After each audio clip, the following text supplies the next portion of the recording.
A very good evening to everyone. हम आप सभी का इस वेबिनार में स्वागत करते हैं। मेरा नाम भाविका है।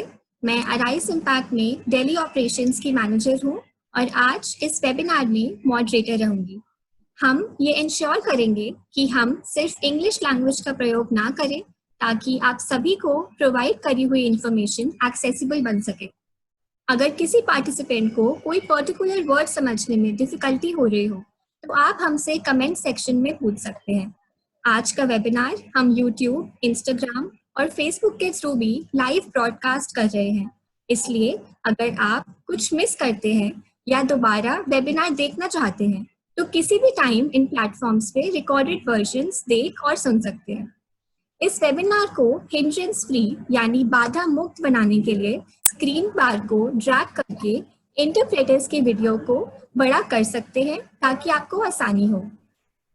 हम आप सभी से रिक्वेस्ट करते हैं कि आप अपने क्वेश्चंस हमें Q&A सेक्शन में टाइप करके भेजें और हम पूरी कोशिश करेंगे कि आपके क्वेश्चंस के आंसर्स आपको प्रोवाइड कर सके।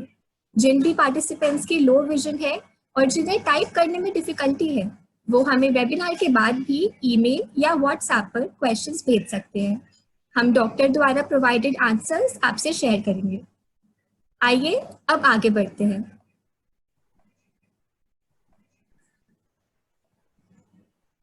आज का वेबिनार है transform your thinking for wellness and self care as a person with disability during कोविड-19, यानी पर्सन विद डिसेबिलिटी या दिव्यांग व्यक्ति कोविड के समय में कैसे अपने विचारों में बदलाव लाके अपने वेल बीइंग के बारे में सोच सकते हैं और इस डायरेक्शन में उसे क्या सेल्फ केयर टिप्स लेने होंगे। आज हम इस टॉपिक पे आप सभी के लिए ये वेबिनार कंडक्ट कर रहे हैं और आशा करते हैं कि आप सभी के लिए ये हेल्पफुल हो। ये वेबिनार अराइज इम्पैक्ट होस्ट और कंडक्ट कर रहा है। अराइज इम्पैक्ट एक नॉट फॉर प्रॉफिट ऑर्गेनाइजेशन है जो पर्सन विद डिसेबिलिटी और स्टूडेंट विद डिसेबिलिटीज के लिए life skills and job training provide करता है। हम पिछले 1 साल में करीब 100 स्टूडेंट्स विद डिसेबिलिटीज को ट्रेन कर चुके हैं। हमारा ऑब्जेक्टिव रहता है कि हम ज़्यादा से ज़्यादा पर्सन विद डिसेबिलिटी को कॉन्फिडेंट और जॉब रेडी बनाएं और उनको प्रोफेशनल जॉब स्किल्स में ट्रेन करें।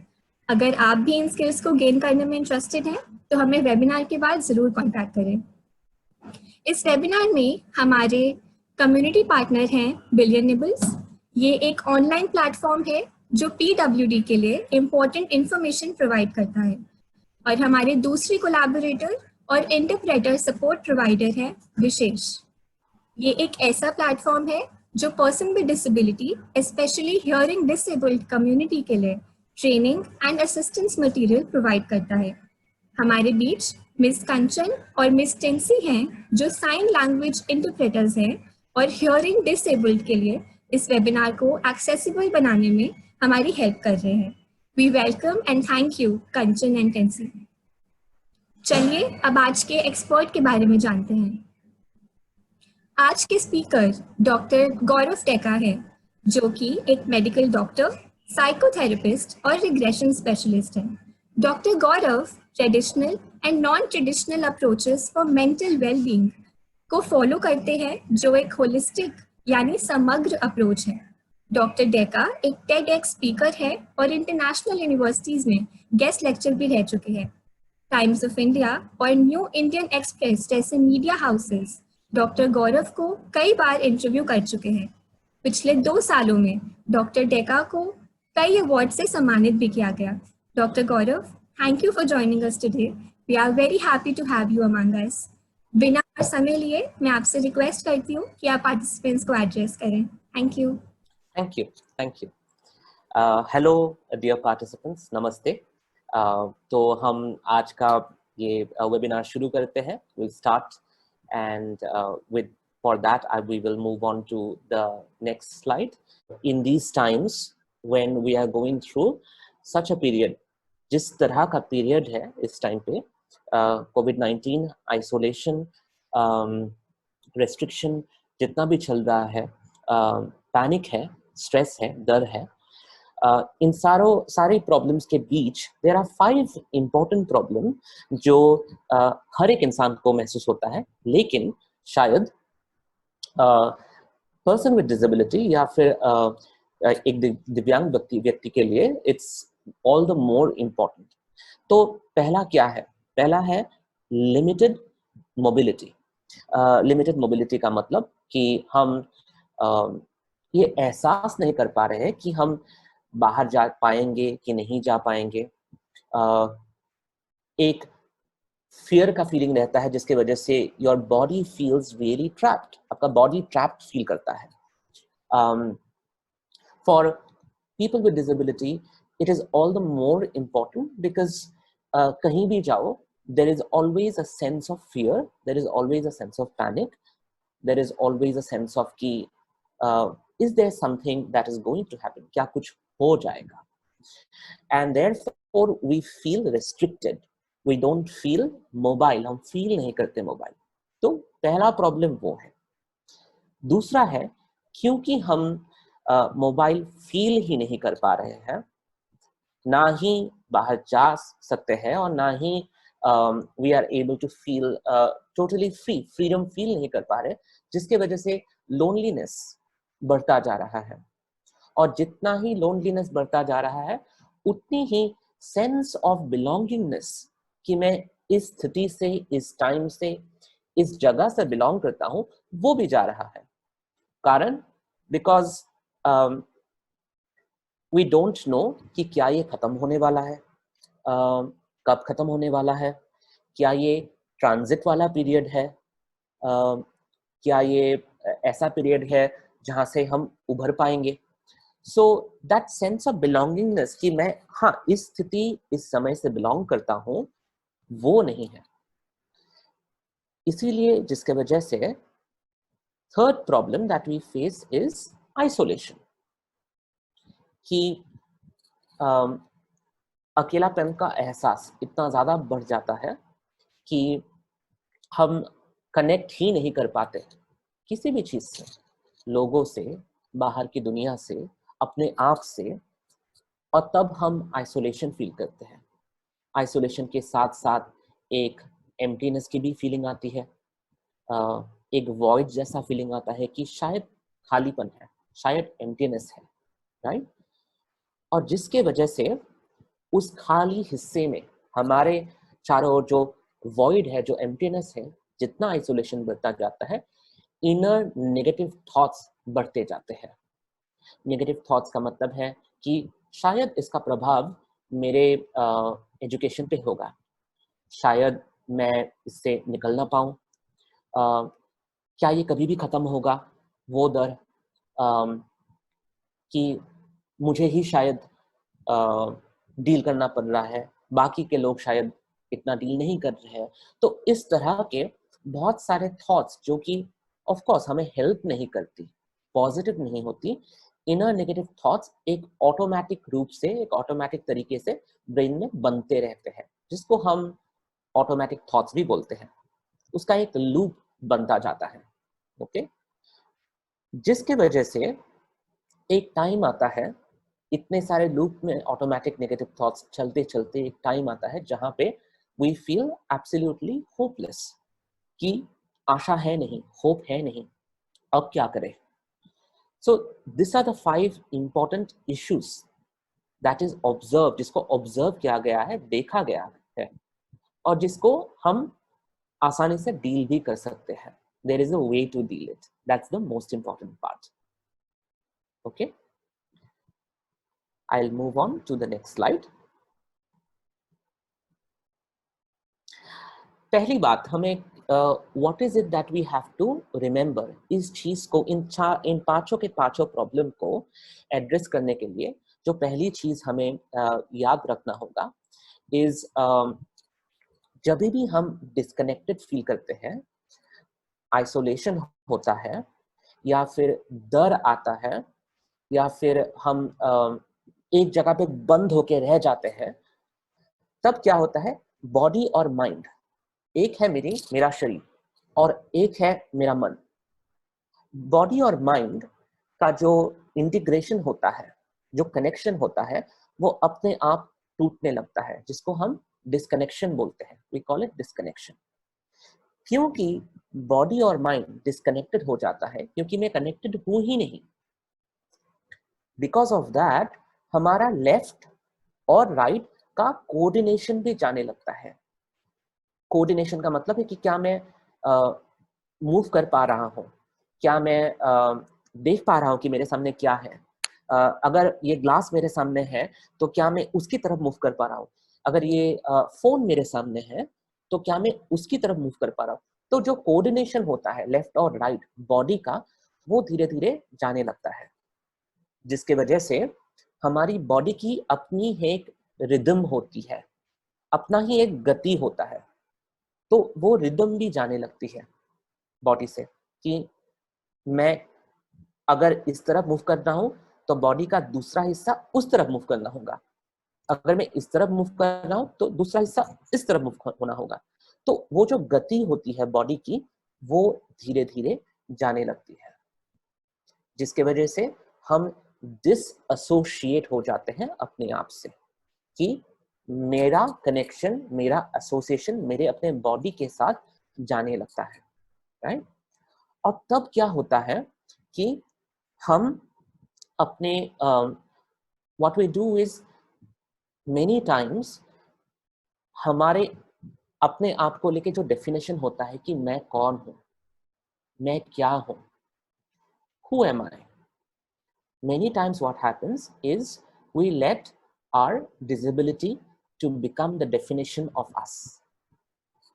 Many times we feel कि my challenge to my movement is me, या फिर my challenge to my vision is me, and that is what is not supposed to happen. That is the first automatic negative thought that you need to cut, that I am not my disability, right?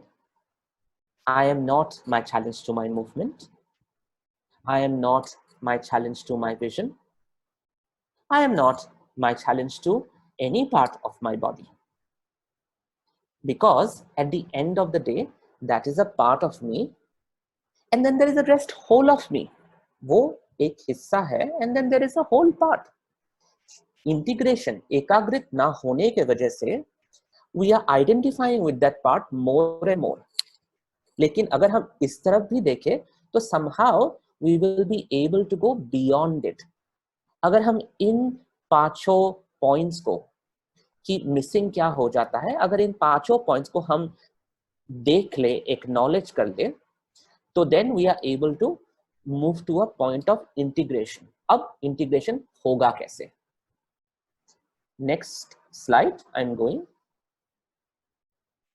कि integration हमेशा, at least मैंने अपने practice में देखा है, integration हमेशा body से ही शुरुआत होती है। हम अगर मैं सिंपल लैंग्वेज में बोलूं कि हम बॉडी के अंदर है, हम बॉडी के तो बाहर है नहीं, राइट। और क्योंकि हम बॉडी के अंदर है तो पहला कनेक्शन बॉडी के साथ ही बनाना होगा, उसके बाद सारी चीजें आएंगी, मन आएगा, थॉट्स आएंगे, फीलिंग्स आएंगे। लेकिन पहला कनेक्शन जो हमारा है, जैसे कि मान लीजिए मैं बोलूं कि हमारी लॉयल्टी, पहली लॉयल्टी हमारी बॉडी की तरफ है, उसके बाद बाकी सारे चीजें आते हैं। तो हम शुरुआत इंटीग्रेशन की हम बॉडी से ही करते हैं। एक सिंपल सा एक्सरसाइज कि how to not let me define my self by my disability, right. कि how to go beyond that, उसके बियॉन्ड हम कैसे जाए।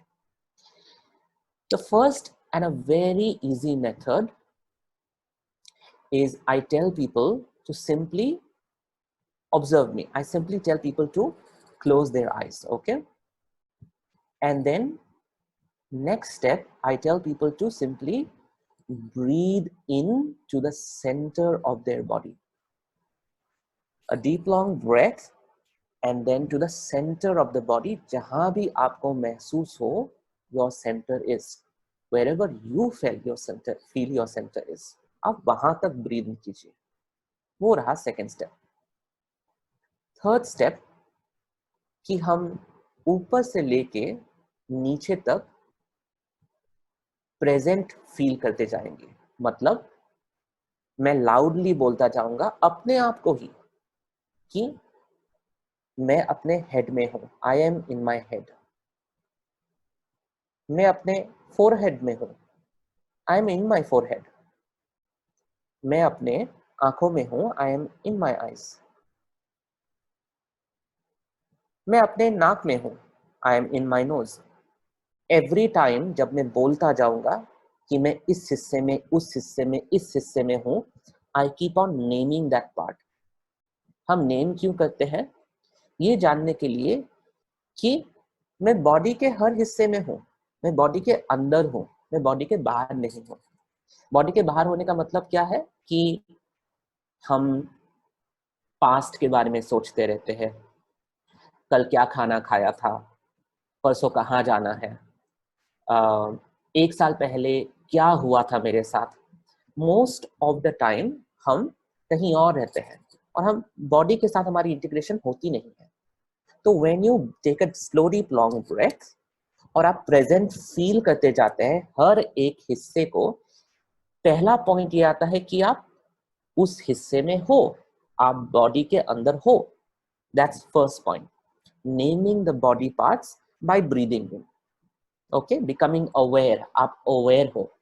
ओके, दूसरा ये है कि आप ऑनलाइन भी कर सकते हैं, क्योंकि ऑफ कोर्स अभी जैसा समय चल रहा है लोग मिल नहीं पा रहे हैं। तो समटाइम्स हम क्या करते हैं कि whichever body part you want to move and you can move, whichever body part you want to move and you can move, हम उस बॉडी पार्ट को मूव करने देते हैं किसी और को देखते हुए। जैसे फॉर एग्जांपल मैं हूं और मेरे सामने आप है। ओके, और फॉर एग्जांपल हम नेक को ऐसे मूव कर रहे हैं। अब मूवमेंट क्या है कि मैं अपने नेक को लेफ्ट की तरफ मूव कर रहा हूं, मेरे सामने जो भी है अभी वो भी अपना नेक लेफ्ट को मूव कर रहा है और मूव करते हुए नरेट भी कर रहा है, मैं अपने नेक को लेफ्ट की तरफ मूव कर रहा हूँ। दूसरा इंसान भी बोलेगा मैं अपने नेक को लेफ्ट की तरफ मूव कर रहा हूँ। मैं अपने नेक को वापस ला रहा हूँ। दूसरा इंसान भी बोलेगा देखते हुए मैं अपने नेक को वापस ला रहा हूँ। उससे क्या होगा? पहले तो ऑफ कोर्स मैंने जो बिलोंगिंग की बात बोली थी वो रिजॉल्व होती है, क्योंकि दिस कनेक्शन इज बिल्ट, एक कनेक्शन बनता है कि मेरे सामने my friend is there, and जितना मैं मूव कर रहा हूँ और मैं नरेट कर रहा हूँ, जिस भी बॉडी पार्ट को मैं मूव कर रहा हूँ वो भी कर रहे हैं, नाम भी कह रहे हैं, नरेट भी कह रहे हैं, जिसके वजह से मुझे पता चल रहा है कि okay, I M in this part of my body, I can move it, मैं मूव भी कर सकता हूँ और मैं उस बॉडी पार्ट को नाम भी दे सकता हूँ। And the fact that, well, these parts of my body are working. And because I'm doing it with a partner, क्योंकि मैं एक पार्टनर के साथ कर रहा हूँ, इसीलिए एक बॉन्डिंग, एक कनेक्शन बनता है।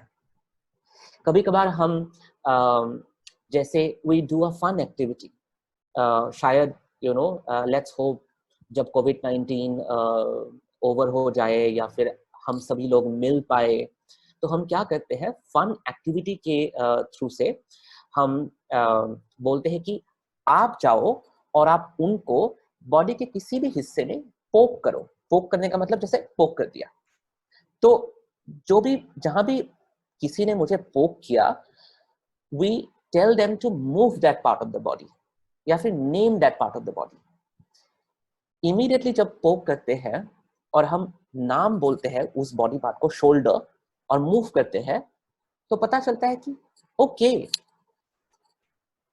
आई am not identified by that part of me which is not able to do what we want it to do.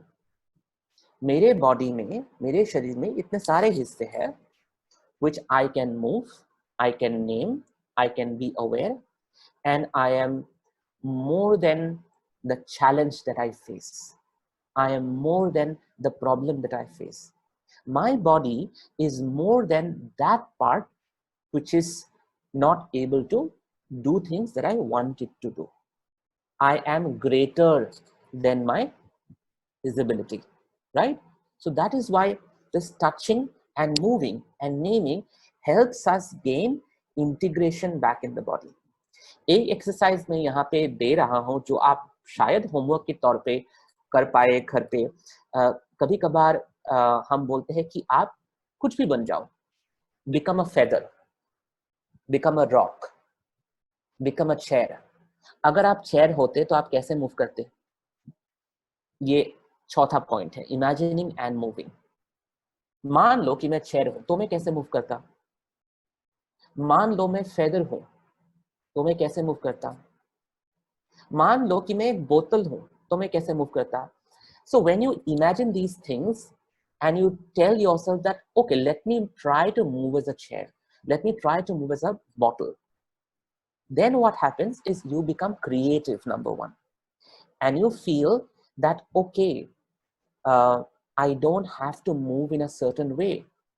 मैं बहुत सारे तरीकों में मैं मूव कर सकता हूँ, and therefore मैं restricted नहीं हूँ, ना ही मैं immobile हूँ, और ना ही I am not aware of my body. I am aware of my body और मैं body में हूँ।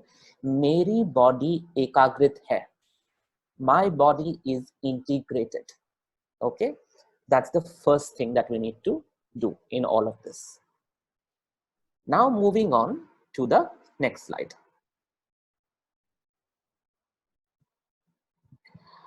अब जब body के साथ हमने काम कर लिया और इंटीग्रेशन के तरीके भी, कायदे भी मैंने बोल दिए सॉरी, तो अब आते हैं मन के ऊपर। Now in these times, इन स्थितियों में it is very normal and natural for us to feel panic, to feel fearful, to feel anxiety. ये सारी चीजें feel करना is very normal. But then these are 5 questions which will help you to work with those difficult thoughts, negative feelings. पहला question है कि मैं जो feel कर रहा हूँ, सैडनेस फील कर रहा हूँ, लोनलीनेस फील कर रहा हूँ, आइसोलेशन फील कर रहा हूँ, डिफिकल्ट इमोशंस जिसके नाम ही शायद मुझे पता नहीं है, हेल्पलेसनेस फील कर रहा हूँ, जो भी मैं फील कर रहा हूँ, क्या ये सच में मेरे है? How much of this is mine and how much of this is not mine? ये सुनने में अजीब लगे, लेकिन एक सिंपल सा एक्सप्लेनेशन है कि मनुष्य ह्यूमन बीइंग होने के वजह से हम एक वॉकिंग टॉकिंग ब्लूटूथ की तरह फंक्शन करते हैं। जैसे मान लीजिए कि मैं दूसरों से थॉट्स और फीलिंग्स, पॉइंट ऑफ व्यूज, उनके माइंडसेट, उनके बिलीफ अब्सॉर्ब भी कर सकता हूँ और दूसरों को दे भी सकता हूँ। जैसे कि ऐसे कितने सारे माइंडसेट और बिलीफ हमारे में होंगे जो कि हमने अपने पेरेंट्स से सीखे होंगे, या फिर ऐसे कितने सारे माइंडसेट या बिलीफ्स होंगे हमारे में जो कि हमने अपने टीचर से सीखे होंगे। बट जैसे कभी कभार मान लीजिए कि किसी ने फोन ही कर लिया, व्हाट्सएप में एक मैसेज ही भेज दे, या फिर किसी ने कुछ बोल दिया कि फॉर एग्जाम्पल, अरे लॉकडाउन तो 31 तक होने वाला है, या फिर ये कभी खत्म नहीं होगा, या फिर इसके बाद दुनिया चेंज हो जाएगी और हमें बदलना होगा। हमें इसका ख्याल रखना होगा कि हम अपने आप को कितना बिलीव करने के लिए मजबूर कर रहे हैं ये सारे चीजें जो कि बाहर से या फिर किसी दूसरे से भी आती है। कितना परसेंटेज हमारा अपना है और कितना कहीं और का है, किसी और का है। Simple question, Every time I feel a negative feeling, I ask, how much of this is mine and how much of this is not mine? Immediately आपको अपने मन से, अपने इंट्यूशन से आपको पता होगा कि शायद पूरा का पूरा मेरा नहीं है, यहाँ पे कहीं ना कहीं किसी और का भी कंट्रीब्यूशन है। मैंने शायद कहीं और से भी सीखा है, कहीं और से अब्सॉर्ब किया है, कहीं और से उठाया है, पिकअप किया है, right? So how much of this is mine and how much of this is not mine? Second question, कोई भी डिफिकल्ट इमोशन हो, हम पूछते हैं who does this belong to? ये किसको बिलोंग करता है? क्या ये मेरे पेरेंट्स के इमोशन है? क्या ये मेरे फ्रेंड्स के इमोशन है? क्या ये रास्ते में जाते हुए उस इंसान का इमोशन है जिसके साथ मैंने आज सुबह 10 बजे बात की थी? So it is important to know who does this belong to. Similar सा क्वेश्चन है third question, what have I borrowed and from whom? मैंने किससे बोरो किया है, कहाँ से उठाया है? It will compel you to think that okay, maybe 100% of it is not mine, शायद 100% मेरी नहीं है। अब मान लेते हैं कि if it's mine, अगर ये मेरा है तो तब क्या? अगर मेरी सैडनेस, मेरा एंगर, मेरी हेल्पलेसनेस, मेरा होपलेसनेस, ये सारे इमोशंस मेरे अपने हैं, मैं फील कर रहा हूँ, तो लास्ट क्वेश्चन हम ये पूछते हैं कि फॉर एग्जाम्पल कोई भी पेशेंट या फिर कोई भी क्लाइंट जब मेरे पास आता है और ये बोलता है कि डॉक्टर मैं कॉन्फिडेंस नहीं हूँ, मुझे कॉन्फिडेंट बनना है। और मेरा प्रश्न ये होता है, व्हाट आई आस्क इज कि when was the last time you were confident? पिछली बार आप कब कॉन्फिडेंट थे? एंड दे से नहीं, मैंने तो कॉन्फिडेंस महसूस ही किया नहीं, मतलब कभी आया ही नहीं। एंड मेरा क्वेश्चन ये होता है कि अगर कभी महसूस ही नहीं किया तो आपको कैसे पता कि वो चाहिए आपको? सिमिलरली विथ हैप्पीनेस, अगर मैं खुश हुआ ही नहीं तो खुशी की आशा मैं कैसे कर सकता हूँ? मीनिंग ये है कि कोई भी इमोशन जो मैं आज फील कर रहा हूँ, उसका रूट, उसका जड़ कहीं ना कहीं मेरे पास में होगा। मैंने कहीं तो अनुभव किया होगा उसको, कहीं तो फील किया होगा उसको, राइट? सो इसीलिए the last question is when was the first time I felt it?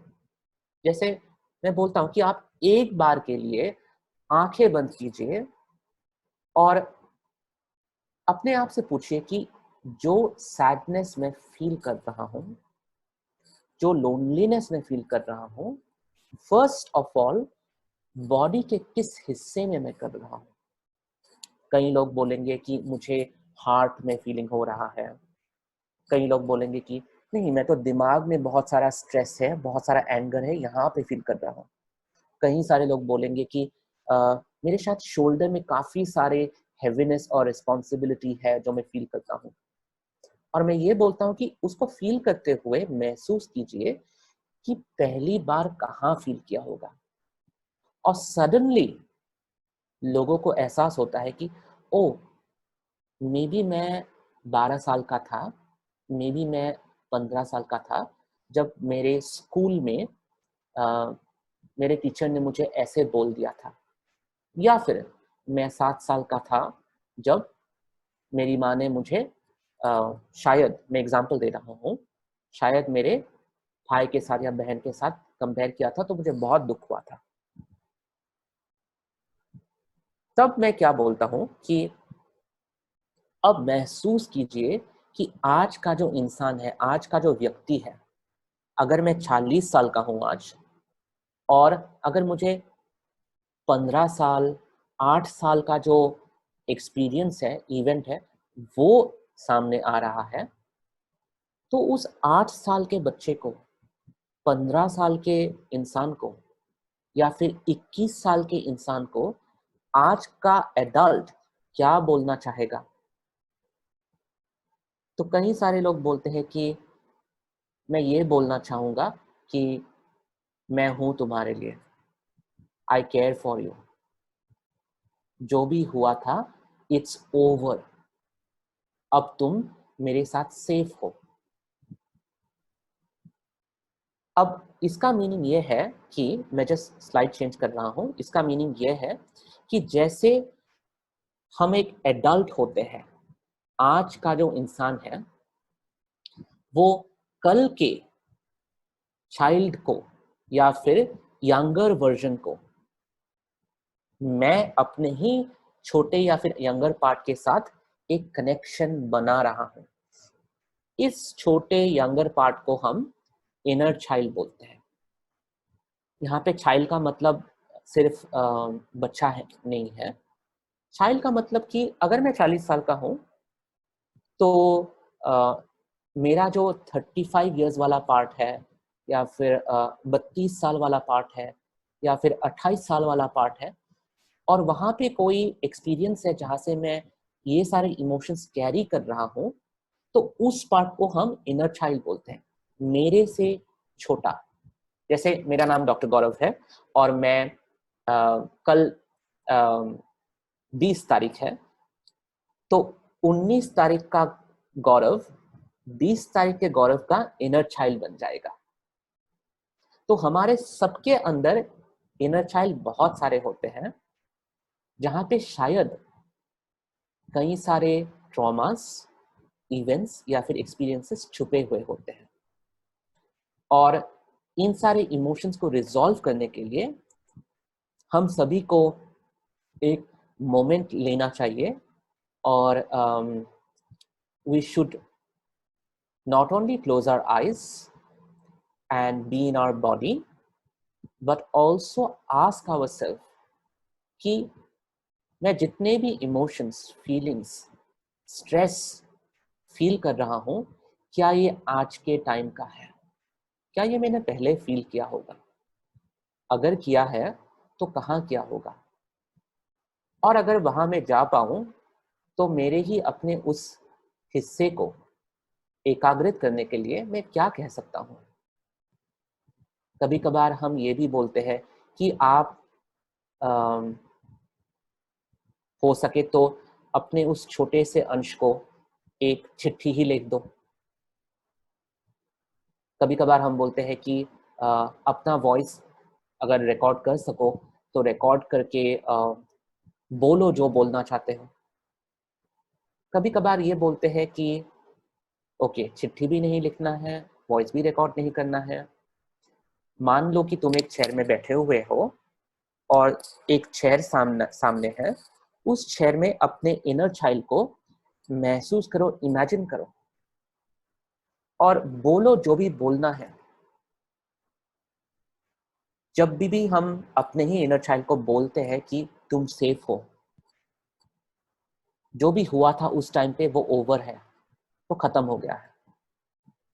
आज के डेट पे मैं हूं तुम्हारे लिए और तुम सेफ हो। तब नेगेटिव इमोशंस और इस एडल्ट के बीच एक इंटीग्रेशन होता है, एकाग्रित होते हैं। और हमारा इनर चाइल्ड जो कि आज तक एंजाइटी के रूप में या फिर डर के रूप में या फिर सैडनेस के रूप में उभर आ रहा था, वो खत्म होके एक अवेयरनेस आती है कि नहीं, ये सारे जितने भी सैडनेस है, इमोशंस है, स्ट्रेस है, वो मेरे पास्ट से है। और अगर मैं उसको देख लूं, अवेयर हो जाऊं, देखना या अवेयर होना ही सल्यूशन है। बहुत से लोग मुझे पूछते हैं कि इसके बाद मैं क्या करूं, एंड आई टेल देम, मैं बोलता हूं कि आप रेगुलर प्रैक्टिस करो उस पार्ट को देखने की, उस पार्ट से कम्युनिकेट करने की, उस पार्ट से बातें करने की। सिंपल। अगर आपको लाउडली बात करना है तो लाउडली बात करो, अगर मन से करना है तो मन से करो। लेकिन when you communicate with it, that is the solution, वही solution है, उसके आगे कोई दूसरा solution नहीं है। Okay, so that is how you integrate with your negative feelings, by connecting to the inner child. अब हम नेक्स्ट स्लाइड में जाते हैं। अब ये पॉइंट भी कनेक्टेड है। इनर चाइल्ड के साथ साथ कि हमें क्या रोकती है, जो हमें अपने ही थॉट्स को, अपने ही फीलिंग्स को एक्नॉलेज नहीं करने देती, अपने इनर चाइल्ड तक पहुंचने नहीं देती. Especially it is seen in people with or person with disability. It is seen कि the sense of it's my fault, ये मेरी गलती है, काफी रहता है. Even in the questions that I usually get, some people of course ask that क्या ये मेरी liability है, या फिर क्या ये मेरा fault है. और trust me, ये क्वेश्चन सभी के अंदर होता है, जीवन के हर एक एरिया में, चाहे वो अपने माँ बाप को लेके ही ना हो, जॉब को लेके ही ना हो, एजुकेशन लेके हो. वो एक अंदर का जो जज होता है, इनर जज, उसको हम इनर क्रिटिक बोलते हैं. इनर क्रिटिक कैसे निकल के आता है? कोई भी जैसे पेशेंट बैठा हुआ हो मेरे सामने और कई सारे लोग बहुत should and should not use करते हैं. I should have done this, I should not have done this, मुझे ऐसा करना चाहिए था, मैंने ऐसा क्यों नहीं किया. एंड वहां से वो जजमेंट शुरू होता है. कोई भी क्लाइंट या पेशेंट या कोई भी जैसे स्टूडेंट हो, या फिर मैं कोई लेक्चर डिलीवर करता हूं, तो मैं हमेशा बोलता हूं कि आप एक शुड और एक शुड नॉट का लिस्ट बनाओ जो आपके जीवन में अप्लाई होता है, और लिस्ट बनाने के बाद उसको फाड़ के फेंक दो. Because should and should not will limit us. वो हमारे इनर जज को स्ट्रांग रखेगा, और वो हमारे दूसरे हिस्से, हमारे कितने सारे हिस्से हैं, जैसे कि बॉडी एक्सप्लेन करते टाइम भी मैंने बताया कि बॉडी के कितने सारे हिस्से हैं जो कि अवेयर है, मोबाइल है, चल सकते हैं, and we are able to move them, we can feel them. Similarly हमारे पर्सनालिटी के भी कितने हिस्से होते हैं. हम उस जज पर्सनालिटी को ही क्यों समय दे, एनर्जी दे. So first of all you have to become aware कि मेरा इनर जज मुझे शायद प्रिवेंट कर रहा है आगे बढ़ने की. कभी कभार मैं ये बोलता हूँ कि क्या आप 2 मिनट के लिए अपने इनर जज को बोलो कि जाके चाय पी के आओ, तब तक मैं अपने आप के साथ कनेक्ट करूंगा. So that's a nice way to look at it, कि हम अपने इनर जज को हावी ना होने दें. It is not my fault and I am not concerned about it. I will connect to my inner emotions. और जब आप इनर इमोशंस पे कनेक्ट करो, तो आप उस बात में जाओ जो मैंने इससे पहले स्लाइड में बताया था, कि मैंने अगर खुशी महसूस ही नहीं की, कॉन्फिडेंस महसूस ही नहीं किया, तो मैं उसकी आशा कैसे कर सकता हूँ. I must have felt it, मैंने एहसास किया होगा, तभी तो मैं उस चीज को पाने की कोशिश कर रहा हूँ, राइट. तो अगर दुख महसूस किया है और उसको इस टाइम पे फील हो रहा है, और चाहिए होप, चाहिए खुशी, चाहिए कॉन्फिडेंस, तो वो सारी चीजें भी हमने महसूस किए होंगे. For a moment just close your eyes and go back to at least one positive experience जिसकी आशा आप आज कर रहे हो. Whatever you are aspiring, go to at least one point. कहीं तो आपने वो महसूस किया होगा. ऐसा हो ही नहीं सकता कि आपने महसूस ना किया हो. And the moment you experience that good feeling, positive feeling, अपने ही आपको पूछो कि बॉडी के किस हिस्से में ये फीलिंग स्टोर्ड है. तब क्या होगा कि आपको महसूस होगा कि मेरे सारे फीलिंग्स बॉडी के बाहर नहीं है, मेरे पॉजिटिव फीलिंग्स भी बॉडी के अंदर है, मेरे सारे फीलिंग्स बॉडी में ही रहते हैं. और मैं जब भी चाहूं उस बॉडी पार्ट को एक्सेस करके उस फीलिंग के बारे में मैं सोच सकता हूँ, महसूस कर सकता हूँ. It is in my body, right. कई बार देखा गया है कि जैसे इनर जज इतना एक्टिव हो जाता है कि हम we go back to again it's my fault, और हम अपने आप में ही अब्जॉर्ब हो जाते हैं और बाकी की दुनिया हम देख नहीं सकते, राइट. तब पॉजिटिव इमोशंस भी शायद काम ना कर पाए. Anchoring positive emotions also may not work. So then we may have to look out in the world and see that, okay, I am going through it, but are there other people also going through it? क्या ऐसे लोग हैं? Then we also discover, जैसे कभी कभार नहीं, most of the time, जितने भी सारे पेशेंट्स आते हैं, क्रॉनिक डिप्रेशन, काफी टाइम तक डिप्रेशन रहा है, काफी टाइम तक एंजाइटी रहा है. बहुत सारे लोग मुझे बोलते हैं कि हमें जैसे उठ के खाना बनाने में प्रॉब्लम होता है, हम नहाना तो चाहते हैं लेकिन बाथरूम तक नहीं पहुंच पाते बिकॉज इतना ज़्यादा डिप्रेशन होता है, इतनी ज़्यादा एम्प्टीनेस की फीलिंग है.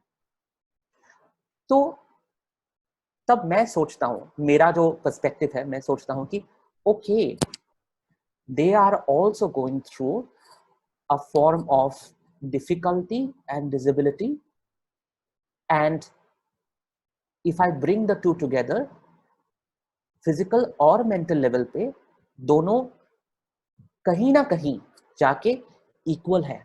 तो हमें वैसे भी देखना होगा कि okay, there are other people who may not be going through the exact same situation as I am, but कहीं ना कहीं उनको भी वो सारी डिफिकल्टी फेस करनी होती है जितनी मुझे होती है, right? And that should become like a way of equalizing, and only then you will be able to look outside of you and accept yourself as the way you are, right?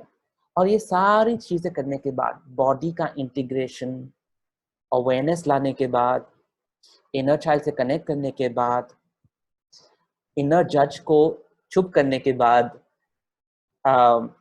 Positive emotions को anchor करने के बाद, इक्वलाइजेशंस देखने के बाद, तब जाके हम अपने आप को रीडिफाइन कर सकते हैं कि मैं कितनी सारी चीजें हूं.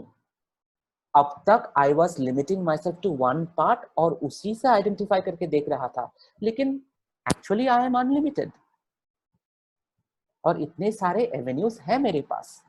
आई do have these avenues and I am not alone, right? सो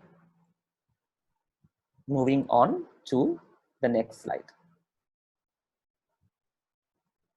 अब ये देखते हैं कि कोविड-19, क्योंकि हम कोविड-19 के बारे में बात कर रहे हैं, and all these points apply to कोविड-19, इस स्थिति से अप्लाई होते हैं. तो इसको हम एक बार स्पेसिफाई करके मैं अपने ऑलमोस्ट लास्ट स्लाइड तक पहुंच गया हूं कि कोविड-19 को कैसे देखा जाए इस स्थिति में जो भी हम एक्सपीरियंस कर रहे हैं. एक है कि हमें हमेशा याद रखना होगा, मैं हमेशा अपने आप को बोलता हूँ कि okay, all people are coping in different ways. अलग अलग लोग अलग अलग तरीके से इस चीज के साथ लड़ रहे हैं, जूझ रहे हैं, सॉल्व कर रहे हैं, और एक जो डेली स्ट्रगल या फिर डेली रेजोल्यूशन होता है उसको भी ले आ रहे हैं. मतलब मैं अकेला नहीं हूं इसमें, whole of humanity is involved. That we all have to remember. And हर एक का अपना अपना coping mechanism, मतलब सहन करने की शक्ति और उसके साथ डील करने का तरीका अलग अलग होगा. तो इसमें सही या गलत नहीं है. मेरा तरीका ना ही सही है ना ही गलत है, ये मेरा तरीका है. किसी और का तरीका और भी हो सकता है, जिसके वजह से I don't have to judge myself या फिर उन्हें, हम इस स्थिति में सारे के सारे लोग इक्वल है। Okay, so that is one way of looking at. दूसरा कि यस, इसके बाद शायद एक नई दुनिया आएगी। हमें पता नहीं है कि चीजें अनसर्टन है, चीजें कैसे दिखेंगी, क्या मैं स्कूल जा पाऊंगा या फिर कॉलेज जा पाऊंगा कि नहीं, या फिर ऑफिस जा पाऊंगा कि नहीं, क्या ऑफिस स्कूल कॉलेज की परिभाषा अलग हो जाएगी, डेफिनेशन अलग हो जाएगा, क्या इसकी स्थितियां अलग हो जाएंगी, हमें पता नहीं है। लेकिन we know that definitely since whole of humanity is involve, इसमें से कोई नया, कुछ नया उभर के आएगा। And we have to keep believing in that newness. जब भी पृथ्वी में, जब भी दुनिया में कुछ भी कोई भी प्रॉब्लम आई है और हम उससे उभरे हैं, we have gone ahead of that, something new has always emerged. Okay, so we have to believe in that newness. हमें याद दिलाना होगा अपने आप को। और क्योंकि ये न्यू होगा तो इस पे अपॉर्चुनिटी भी वेराइड होंगे, कई सारे अपॉर्चुनिटीज हो सकते हैं। शायद जैसे कि बहुत से लोग बोल रहे हैं कि घर से काम कर रहे हैं, राइट, एक्सक्यूज मी, घर से काम कर रहे हैं, या फिर कई सारे लोग फोन पे काम कर रहे हैं, या फिर कई सारे लोग जिन्होंने पहले ये नहीं सोचा था कि फोन या फिर व्हाट्सएप से या फिर ईमेल से इतने सारे काम बन सकते हैं जितना अभी बन रहा है। जब मे बी शायद लोगों ने सोचा नहीं था कि इतना एक्सटेंड तक हम जा सकते हैं, मे बी उतनी एक्सटेंड अभी आ रही है। तो we also have to look कि क्या क्या अपॉर्चुनिटीज एमर्ज हो रहे हैं और क्या क्या अपॉर्चुनिटीज एमर्ज होंगे। So we have to bank in on those opportunities. Concretely शायद हम बता ना पाए, but of course there will be varied opportunities. और उसमें से एक सबसे ज्यादा इंपॉर्टेंट है पावर ऑफ टेक्नोलॉजी। कि हमें अब एहसास हो रहा है कि सोशल मीडिया या फिर जैसे हम जूम पे अभी वेबिनार कर रहे हैं, ये कितना पावरफुल है और हम कितना कुछ सीख पा रहे हैं, इंटरैक्ट कर पा रहे हैं, और उसके टेक्नोलॉजी के पावर को अब महसूस कर पा रहे हैं कि okay, it's not about just browsing through social media, it's not about just using it as entertainment, but yes, we can use it for our own development, for our own growth. अब एहसास हो रहा है कि कितना ज्यादा power है technology में, right? So we have to bank upon that. अगर वो अवेलेबल है तो उस अवेलेबल एडवांटेज को यूज करो, and that from there we will have a new way of finding connection. कितने सारे लोग बोल रहे हैं कि हम अपने माता पिता से मिल नहीं पा रहे हैं या फिर अपने फ्रेंड्स को मिल नहीं पा रहे हैं, लेकिन कितने सारे लोग ये भी बोल रहे हैं कि थैंक गॉड टेक्नोलॉजी है, कहीं ना कहीं फोन सभी के पास आज के डेट पे है, कहीं ना कहीं हम we are able to interact. जैसे आज का ये वेबिनार भी चल रहा है, राइट? अगर ये न्यू वे ऑफ कनेक्शन नहीं है तो क्या है? It is a new way of connection, we have to believe in it. So these are the positive things, and certainly we will be able to make a new movement, एक नई दुनिया, and maybe new opportunities for us. And we have to constantly remind ourselves that. And it is absolutely natural कि आप शायद remind ना कर पाओ, शायद fear तक चले जाओ. And at that time, again, you have to bounce back and come to these 5 points. And I also sort of request all the people that it would be nice if you go back to the recording and listen to it once again or see it once again. It will just make you more and more believe in you and believe in the fact that there can be something new that will emerge. So that is where I end my discussion, but I leave it to the rest of the team now. We'll move to Q&A, I suppose. Yeah. Oh, एक quote रह गया है यहाँ पे. The disease cannot be discounted, but we can learn to move beyond it and see. So हम disease को of course discount नहीं कर सकते, उसको हटा नहीं सकते, या फिर उसको नजरअंदाज नहीं कर सकते, लेकिन उसके आगे क्या है, नई अपॉर्चुनिटीज क्या है, इससे क्या इमर्ज होगा. अगर हम इससे बियॉन्ड चले गए तो हमें what is it that we will see, that also we should bank upon. Okay, thank you doctor Deka for such an informative address. जिस तरह आपने सिंप्लिसिटी से हमें मेंटल हेल्थ यानी मानसिक स्वास्थ्य के बारे में बताया, मैं आशा करती हूँ कि हमारे सभी पार्टिसिपेंट्स को पसंद आया होगा और सब उसे अपनी लाइफ में शामिल करने की कोशिश करेंगे. मुझे पर्सनली इनर चाइल्ड का कॉन्सेप्ट काफ़ी अच्छा लगा, जिसमें आपने बताया कि हम कैसे अपने इनर चाइल्ड से कनेक्ट कर सकते हैं और बेटर फील कर सकते हैं, और कितना इम्पोर्टेंट हो जाता है जब हमें अपने इनर जज को खुद को ओवर पावर करने से रोकना होता है. इसी के साथ हम आगे बढ़ते हैं क्वेश्चन एंड आंसर राउंड की तरफ. डॉक्टर डेका, हमारा फर्स्ट क्वेश्चन है कि क्या इस आइसोलेशन के लॉन्ग टर्म इम्प्लीकेशंस हो सकते हैं, और अगर हो सकते हैं तो क्या? ओके, जस्ट टू कोट, मैं बस कोट करना चाहता हूँ कि मैंने रिसेंटली एक I was in an interview जिसमें ये सेम क्वेश्चन पूछा गया था, एंड आई सेड कि किसी भी पैंडेमिक का लॉन्ग टर्म इफेक्ट हो सकता है. इसको हम कभी कभार एक लंबा सा शब्द है ट्रांस जेनरेशनल इफेक्ट बोलते हैं. ट्रांस मतलब बियॉन्ड और जेनरेशनल मतलब वंश वंश वंश, तब इस वंश से दूसरा वंश. सो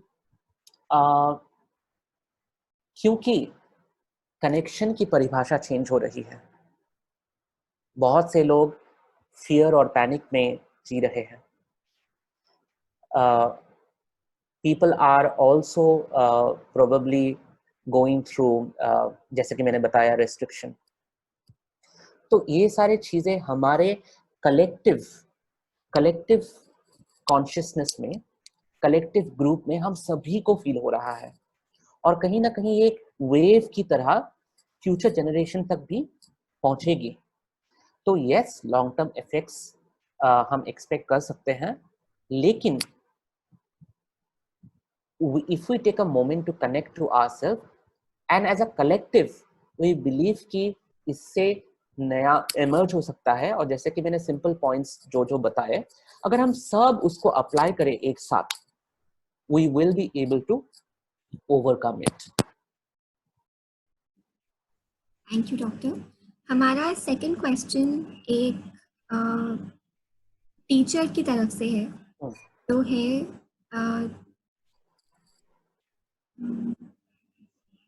as a teacher, what all can I do to help the mental well-being of my students? Okay.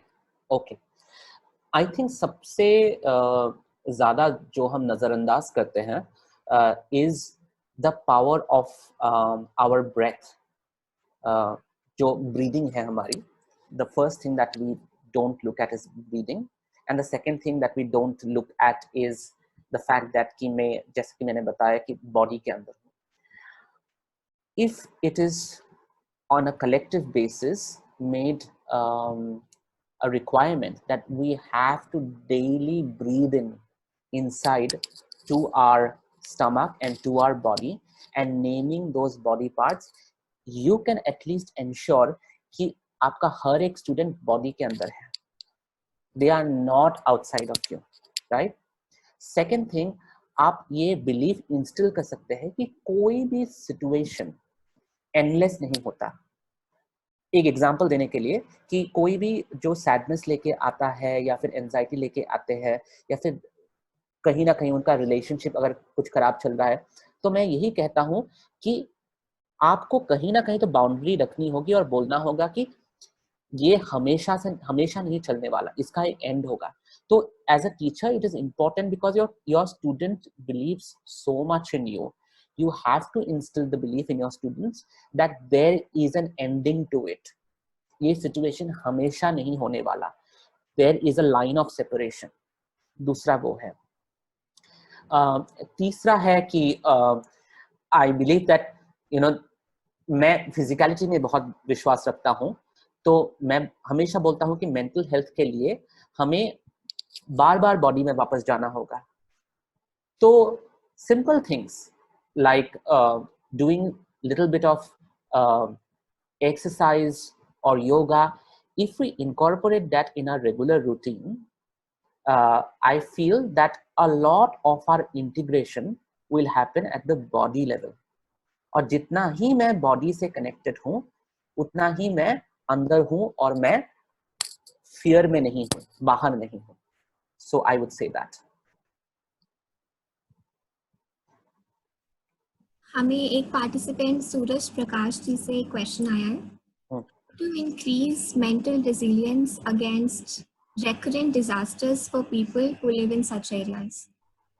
To increase mental resilience against recurrent disasters for people who live in such areas.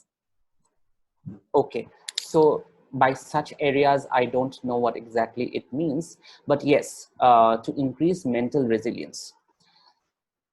Resilience is again something that is subjective. हर एक इंसान में ये subjective देखा गया है कि किसी भी स्थिति को लेके कितना resilience है. Okay, but as I said, I think I need to voice the answer that I have already spoken, that one way to increase the resilience is to, of course, tell ourselves that this is not going to be forever. There is an ending to it. Okay. The other way to increase resilience is to look at the whole world and look at whole humanity and tell that I am not the only person who is going through all of it.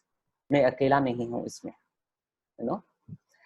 Number 3 is to address your anxiety and ask yourself that again, am I feeling the collective anxiety of all of these people, or is it only my emotions? Because most times I am only vibrating at what people are saying, community के लोग क्या बोल रहे हैं, बाहर के लोग क्या बोल रहे हैं, और हम सुनते सुनते हमारी resilience चली जाती है. So constant checking करना important होता है. So of course there can be many other ways of increasing mental resilience. One of them is again getting connected to your body. But I think these 3 things should be very, very basic. हमारा next question एक student with disability से पूछा गया है. The uncertainty with respect to academics, especially exams, bring in a lot of anxiety. What are some ways to curb anxiety? What are some ways to curb anxiety? First way is, see, answers always limit you. Questions always open you up. जब भी मैं किसी भी question का answer दे देता हूँ, मैं उसी में लिमिट होकर रह जाता हूँ. If I instead ask a question instead of the answer, तो क्वेश्चन के बहुत सारे आंसर हो सकते हैं. So questions unlimits me, answer limits me. So the first question is, अगर मैं एंजाइटी फील कर रहा हूँ तो मैं बॉडी के किस हिस्से में एंजाइटी फील कर रहा हूँ?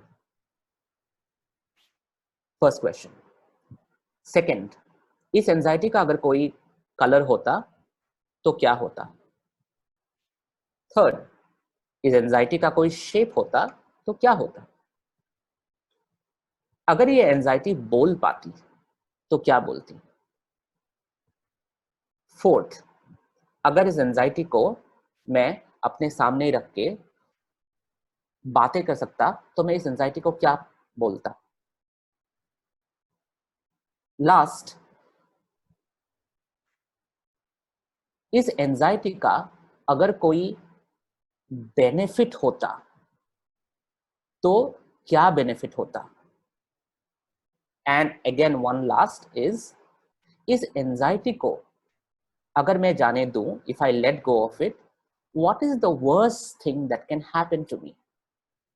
मीनिंग कि कभी कभार हम चीजों को जाने नहीं देते, पकड़ के रखते हैं, because that is the way we have learn to be. हमने उसी तरह रहना सीखा है, and it's very difficult for us to let go of it. लेकिन ये सारे क्वेश्चंस अगर इस वीडियो को रिकॉर्डिंग में भी देखा जाए और इस क्वेश्चंस को नोट डाउन किया जाए, then these questions truly will help you to identify कि आप अपने एंजाइटी नहीं हो, आप उस एंजाइटी से परे हो, बड़े हो, और एंजाइटी आपका सिर्फ एक हिस्सा है, वो फुल नहीं है. Thank you. डॉक्टर, हमारा लास्ट क्वेश्चन है, how can we boost our time management skills, set healthy routines and increase confidence level at this critical time? इसका एक शब्द में आंसर है, और आंसर है, हालांकि मैं खुद नहीं कर पाता, लेकिन इसका आंसर है कंसिस्टेंसी. इन सब सिचुएशंस में क्या होता है कि हमारे स्केड्यूल, हमारा सोना, हमारा खाना सब स्पिल ओवर हो जाता है, क्योंकि कोई एक्सटर्नल मॉडल है ही नहीं. कि अभी जैसे घर में है, पता ही नहीं कि कब 10 बजेंगे, कब 12 बजेंगे, तो कोई एक्सटर्नल मॉडल नहीं है. तो हमें हर दिन अपने लिए वो मॉडल क्रिएट करना होगा और उसको कंसिस्टेंट रखना होगा. अगर मैं 3 घंटे काम करता हूं, तो शायद मुझे एहसास ही ना हो कि मैं 6 घंटे मैंने लेटते हुए, कंप्यूटर चलाते हुए या फिर कुछ लिखते हुए मैंने शायद 6 घंटे 7 घंटे काम कर लिया हो. और क्योंकि कोई एक्सटर्नल मॉडल है नहीं मुझे ना ही पुश करने के लिए और ना ही रोकने के लिए, तो इससे क्या होता है कि स्पिल ओवर होता जाता है. तो हमारा खुद का पहला मॉडल हमें बनाना होगा, and we will have to stick to it in a consistent manner, दिन ब दिन. Thank you so much doctor.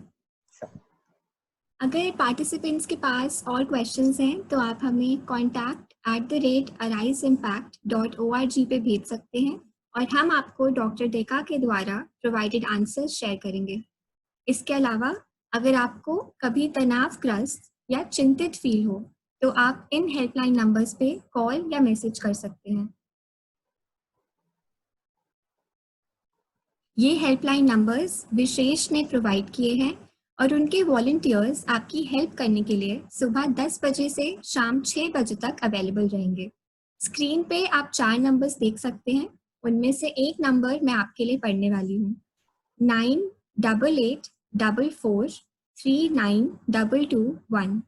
आप इस नंबर पे कॉल करके वॉलंटियर से अपने थॉट्स और फीलिंग्स शेयर कर सकते हैं और उससे आप डेफिनेटली बेटर फील करेंगे. ये helpline people with hearing disabilities के लिए भी एक्सेसिबल है. और इसी के साथ हम इस वेबिनार के एंड पे पहुंचते हैं. हम ये होप करते हैं कि आप सभी को इस वेबिनार ने किसी ना किसी वे में हेल्प किया हो और आप सभी अपने थॉट्स को ट्रांसफॉर्म करके पॉजिटिव फील करें. आज के वेबिनार में हमसे जुड़ने के लिए सभी का शुक्रिया. हमारी एक्टिविटीज़ को फॉलो करने के लिए आप हमसे फेसबुक, इंस्टाग्राम या लिंक्डइन पे जुड़ सकते हैं. हमारा यूज़र नेम अराइज इम्पैक्ट है.